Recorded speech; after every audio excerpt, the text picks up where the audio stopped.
Here she is, boys. Here she is, world.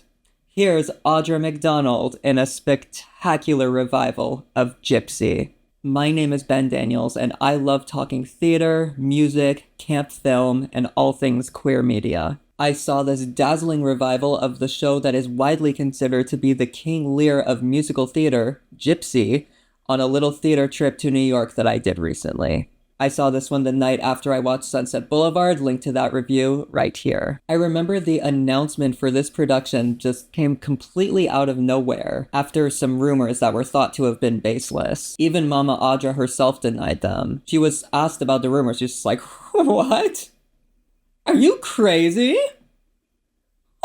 It was supposed to be a tightly kept secret, but I believe it was early June when they announced this revival officially, saying, yes, we are doing a revival of Gypsy and Audra McDonald is starring as Mama Rose. I was ecstatic, but I was curious how Audra, this very classic soprano, would be able to pull off the very belty songs, if she can even pull them off. I have been waiting years to see a full, true revival of Gypsy. The last Broadway revival was in 2008 starring Patti LuPone, and the last West End revival was in 2015 starring Imelda Staunton. Now it's Audra's turn, and my turn to finally watch Gypsy live. And I'm happy to say that yes, it is as grand, as magical, as wonderful as I dreamed it would be. This is a completely faithful production of the classic musical, as it should be. If you want to see a radical reinvention of a classic musical, just do yourself a favor, walk 10 steps down the street into the St. James Theater to see the brilliant revival of Sunset Boulevard, because this is not that. Gypsy does not need changing. It's perfect as it is. This production is so faithful, in fact, that the production crew uncovered and meticulously restored the original orchestrations. With over 60 years of constant revivals, tours, iterations, and so on, so much of the original score got lost, altered, what have you. But for the first time since the 1959 Ethel Merman production, we are hearing the original orchestrations as intended. This essentially means that we are getting the most faithful, most complete version of Gypsy since its 1959 debut. That's music to my ears. And you can really feel a difference. The orchestra feels so much fuller, brassier, with a lot more depth and range than past productions, at least judging by their cast recordings. It feels very authentically of its time, and I could not ask for anything more. So, a little overview. Gypsy is a dramatization of the life of Gypsy Rose Lee, a famous burlesque dancer famous for her striptease act. But the show actually follows her overbearing stage mother, Rose, who starts by pushing her sister June to be an actress before eventually shifting her focus over to Gypsy Rose Lee, whose name, by the way, is Louise. But as people, family, a lover come in and out of Rose's life, she slowly begins to break down. It's a big, classic Broadway musical dramedy, as classic as they come, with lyrics by Stephen Sondheim and music by Jules Stein. But before we get into the actual review of the show, let's talk a little bit about the experience you will have at the Majestic Theater. Gypsy is performing in the Majestic Theater, which for over 30 years until now was occupied by Phantom of the Opera, but when that show closed down, they restored the marquee out front to its original red and gave the theater a grand reopening with this production of Gypsy.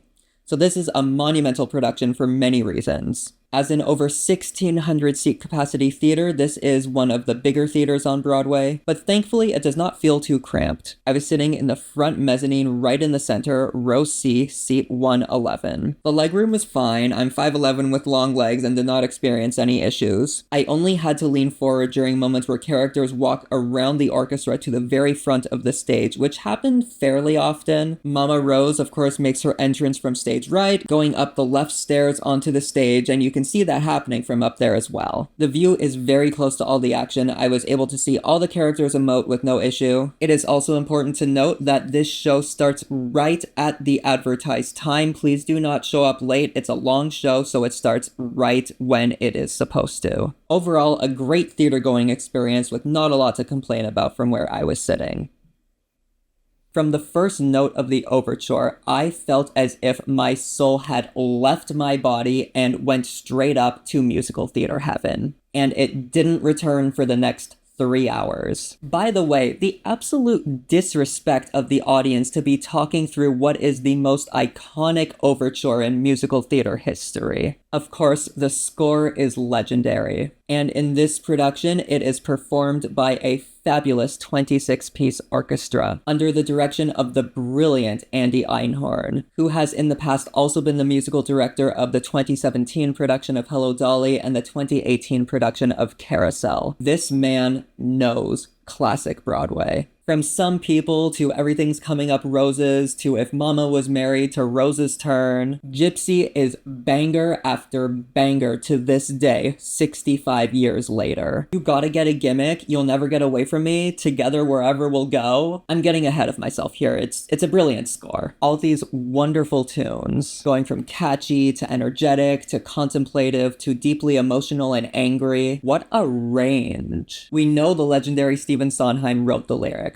but the mastermind behind the music, Jules Stein, deserves just as much credit. He's also done Funny Girl, Hallelujah Baby, Gentlemen Prefer Blondes. I find his contribution in this show tends to get overshadowed by Stephen Sondheim. He doesn't get nearly the love and recognition he deserves. What a perfect duo to band together and create what is the gold standard of musical theater. Hearing it play out right in front of me exactly as it was orchestrated in 1959 was a real treat. I can't think of any other score in musical theater that envelops showbiz quite like Gypsy. Written by Arthur Lawrence, the book also remains timeless to this day. If you don't know Arthur Lawrence, he wrote the book for West Side Story, Hallelujah Baby, Anyone Can Whistle, and directed the original production of La Cage aux Folles, famously clashing with Jerry Herman and Harvey Fierstein throughout its development. He also directed the 2008 Patti LuPone revival of Gypsy, which famously takes a different spin on the ending. In film, he wrote Alfred Hitchcock's Rope, The Way We Were, the 1956 live-action Anastasia that the animated film was eventually based on. He's done a lot, and yet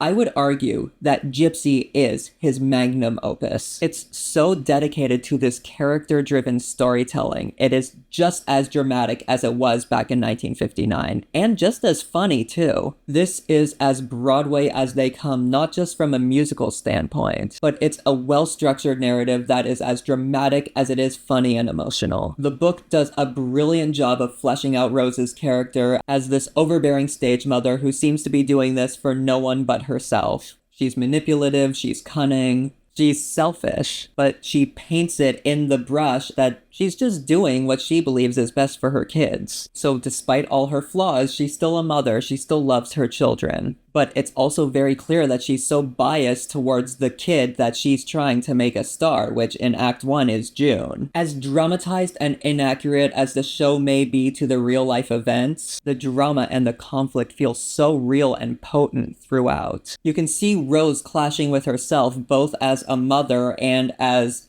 a stage mother. There's a difference. I guess you can say an agent. Someone who's trying to make someone else a star. It's just so much fun and so cool to watch. Right from the opening scene, which is absolutely perfect in the way it introduces each of the main characters. You get a strong idea of these characters' personalities within 30 seconds. All done in a fantastic opening number, from June's confidence to Louise's shyness to Rose's iconic entrance quote, "Sing out, Louise!" These characters all have fantastic chemistry. It's fun seeing them play off of each other, whether it's a big blowout argument between mother and daughter, or a number taking place in a Chinese restaurant with Rose and love interest Herbie as she starts stealing all the silverware. It's all in here, y'all. They didn't cut a thing. I'm getting emotional just thinking about it. I'm just so glad that to this day, with so many revivals that are making alterations and changes needlessly, they realize that Gypsy is in fact an untouchable musical. I can't think of any other show that so perfectly blends the humor and the drama so evenly, right down to doing so in the same lines of dialogue or lyrics, as it all revolves around this one selfish, manipulative woman who keeps facing the consequences of her actions over and over again until she just can't take it anymore. And the book so seamlessly ties into the music. They truly go hand in hand, and one cannot exist without the other. You could say they're together wherever they go.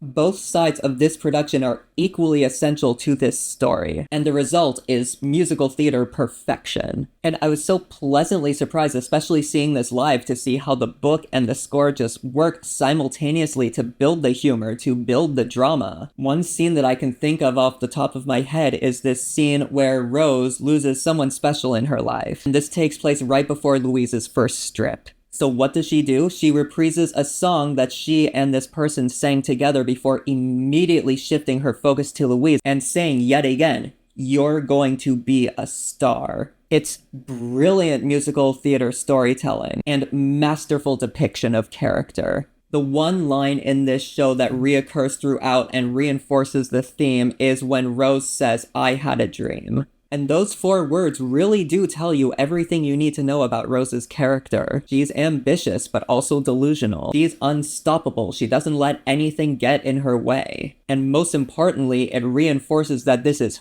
her dream, not Louise's, not June's, not Herbie's.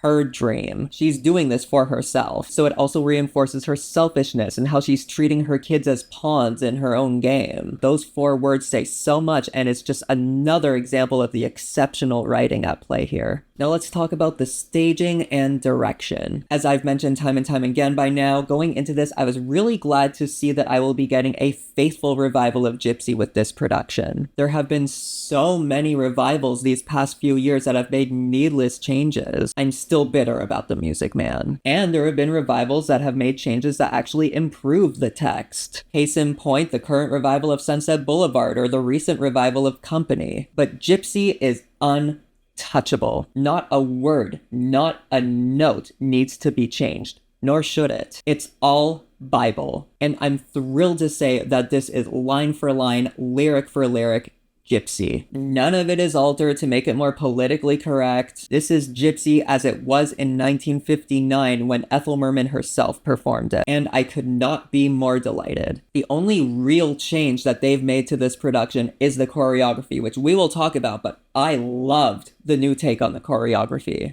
This production is directed by George C. Wolfe, who has directed productions of Jelly's Last Jam, Caroline or Change, The Normal Heart. He's done a lot of dramatic work. He was a very interesting choice for Gypsy, and I would argue the right one. He proves that he understands the text very well, and makes choices that bring out the drama and the emotional resonance, to show these characters' vulnerabilities a bit more, especially Mama Rose. There were scenes that left me floored by how intense, how dramatic they were. He also proves himself as a great comedy director, as those scenes are pushed as far as they can go. The scene I mentioned earlier with Rose stealing all the silverware is a high comedic point of the evening, as are the scenes with Louise and the strippers. Most of Rose's scenes are quite comedic, but underneath there's this dark irony that has been pushed a lot more in this production than I believe it has in the past. The costumes are great. Thankfully, they did not look cheap or anything. I especially love Louise's gold dress that she wears later on in the show as she starts her career in burlesque, which is a stunning homage to the gold dress that Gypsy Rose Lee herself actually wore. I thought that was a fantastic piece, as all of Louise's outfits were as she breaks into stardom. And there's this beautiful stole that she wears at the end of the show too, and I know it's been in the book, it's been in every production, but I love what she does with that in correlation to Mama Rose. All her outfits in Act 2 were just stunning overall. Very glam. And it's cool considering that Louise as a character is a costume designer, so she made all those outfits in the story by herself. Rose's outfits never failed to impress. Lots of purples, some blues, some reds. Costuming during the Dainty June numbers were great as well. And generally, the outfits are all accurate to the time period. So yeah, costumes, no complaints here.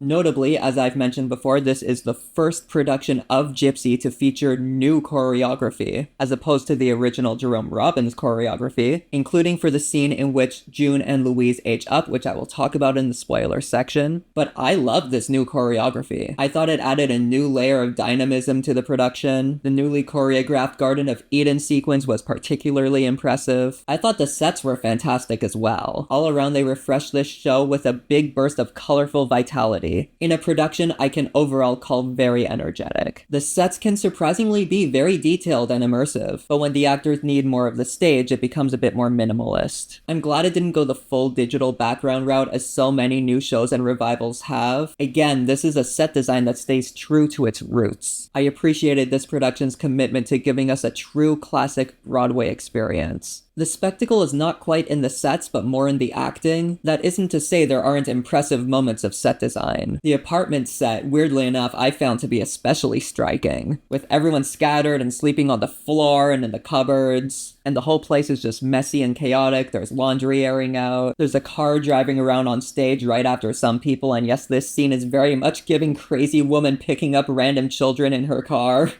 as she's looking for actors to perform in her new act. It's delightfully chaotic. Backstage of the theater with all the strippers was impressive too, and by the way, I will say that I loved how they introduced those characters, but I will go into that more in the spoiler section. But the main takeaway here is that it's all physical sets. And while it may be more minimalist at times, you know that those scenes are about to have a big show-stopping musical number, so it's not that bad. Especially Rose's turn, which doesn't really have any sets in the foreground at all, and is a lot more reliant on the background. But Mama Audra uses that entire stage for that big breakdown number, and it's epic to say the least, which is probably a good transition into the performances. So of course we gotta start this section off with the main headliner, whose advertised name is as big in the text as the title of the show itself, Mama Audra McDonald. What a performance! Other than Patty, she is the closest Mama Rose to Ethel Merman we've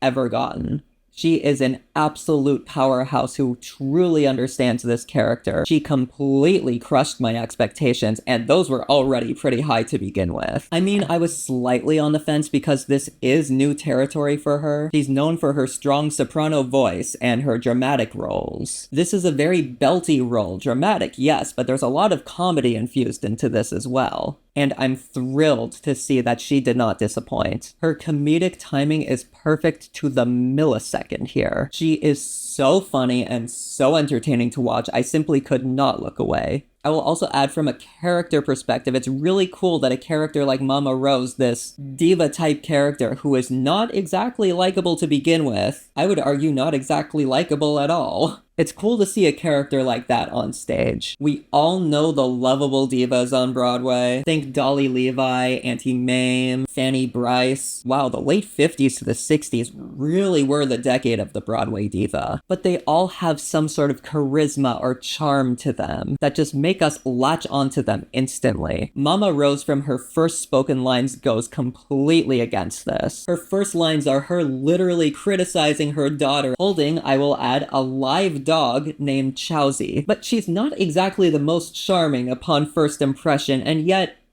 we still latch onto her. Mama Rose is this very bold and brash character, but unlike the classic SpongeBob quote, Mama Audra's performance does not belong in the trash. She plays this character with such guts and sophistication in a way that only she would know how. She gets to show off those surprising comedic skills in nearly every scene she's in, where she's near constantly getting a laugh. Like to mention it again, the scene in the Chinese restaurant, that is a classic Gypsy scene. Or the Together Wherever We Go number. Or the scenes in the burlesque theater. Those scenes are a hoot. She plays up the drama beautifully as well. I will never forget the ohs I heard in the theater right before Everything's Coming Up Roses, where she turns her focus to Louise and says, I can make you now. It's so intense, and just thinking about the way she delivered that line is giving me goosebumps. You can feel in Mama Audra's performance the exacting manipulation that is going on in her head to get what she wants. Every little decision she makes, every tactic, you see it in her face. And of course, we can't talk about Mama Audra's performance without talking about Rose's turn, which left me in a state of complete shock and heartbreak. You can feel her passion pour out onto that stage, and yes, it did get a standing ovation at the performance I went to. That was a once-in-a-lifetime moment in theater. I would say the same thing about Everything's Coming Up Roses, an absolute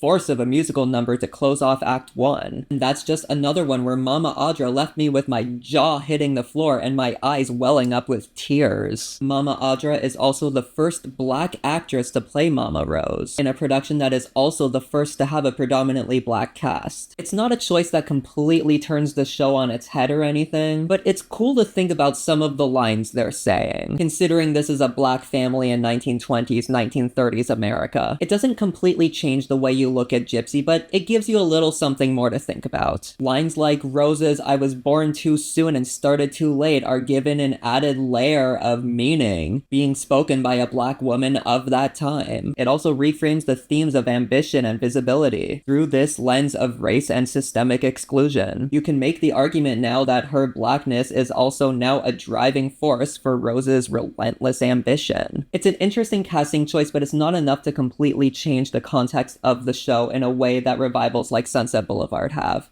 And thank God for that. I see a lot of people complaining about Mama Audra's performance, and to that I say, seriously? It's Audra McDonald in Gypsy. What can you possibly be complaining about here? This is arguably the most iconic musical theater role of all time. Mama Audra was born for this. In regards to her singing, it did not bother me in the same way it seems to be bothering other people. Yes, this is a very belty role for a soprano. And just as a side note, it's interesting how Broadway seems to be deterred from casting sopranos in a typically soprano role. Case in point, Sutton Foster in The Music Man, but will cast a soprano in a role that is not typically played by someone of that vocal type. But she not only pulls it off, she gives these numbers a completely fresh coat of paint, allowing us to hear these songs in a way we've never heard them before. She sings and acts them with such stunning results. Her voice is kind of a belt, but not quite. It's more of a very chest-heavy voice. It's very Audra McDonald, but she sounds incredible. And she does so much more than simply do these numbers justice, which is already a Herculean task. I will never forget her Roses Turn, her Everything's Coming Up Roses, her Some People, or even her You'll Never Get Away From Me. These are core memories forever ingrained in my mind. We only really get one Mama Rose where we can say that was my Mama Rose, from that first experience we have watching this show live in a theater. For many, that was Patty, Ethel, Imelda, Angela. I cannot be more thrilled to say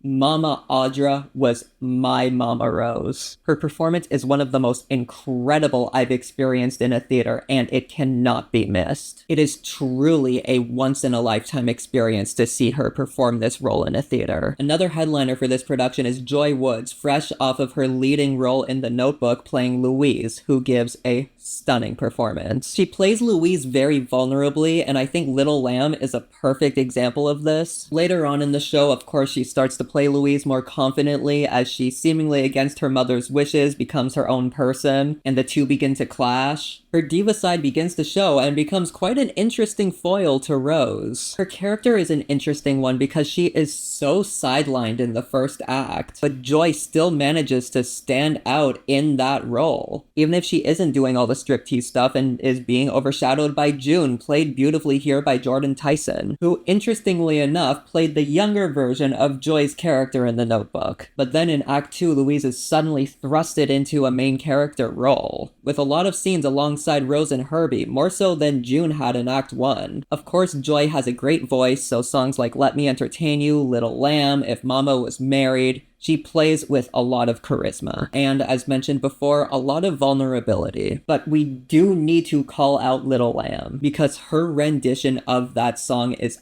absolutely beautiful and may be my favorite version of the song that I've ever heard. She sang it with such melancholy, so much emotion. It was moving. Anyway, just had to mention that specifically. You could also really feel the fear in her voice during her first striptease. The way she tells her mother that she looks pretty right before that damn near broke me. Having built up this meek, sidelined persona to finally feel beautiful is just...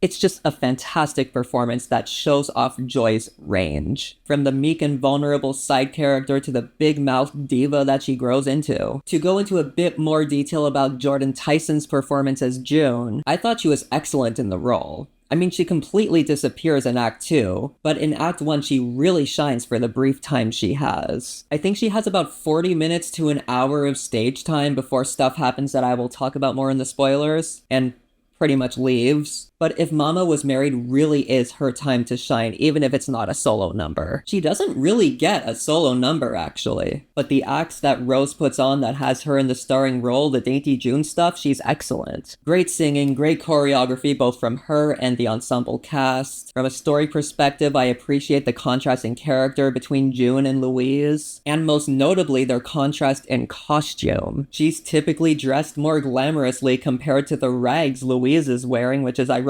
because Louise is the one making the outfits. And then looking at where they're both sleeping, we're assuming in that cramped apartment, June's sleeping in a bed, while Louise is just sleeping on the floor, with the other ensemble performers in those Dainty June acts. Just to give a perspective on how this show handles both characters, but Jordan Tyson's performance all around, fantastic. Danny Burstein as Herbie was a great casting choice. He plays out both the humor and the serious desperation of this character extremely well. He wants to marry Rose, but Rose kind of just keeps pushing it off, which I wouldn't really call a spoiler, but he's all around just kind of this charming goof who's serious when he needs to be. His final scene in the show is a tour de force that is devastating to watch. But all around, he's just very entertaining in this, very charismatic. And of course, I cannot talk about the performances without mentioning the strippers, played outstandingly by Melinda Hall, Lily Thomas, and Leslie Margarita, who play Electra, Mazeppa, and Tessitura, respectively. They're constantly entertaining to watch, and they absolutely nailed You Gotta Get a Gimmick, which was a standout number of the evening. The three of them are hilarious, they work off of each other in such brilliant ways, and yet each individual character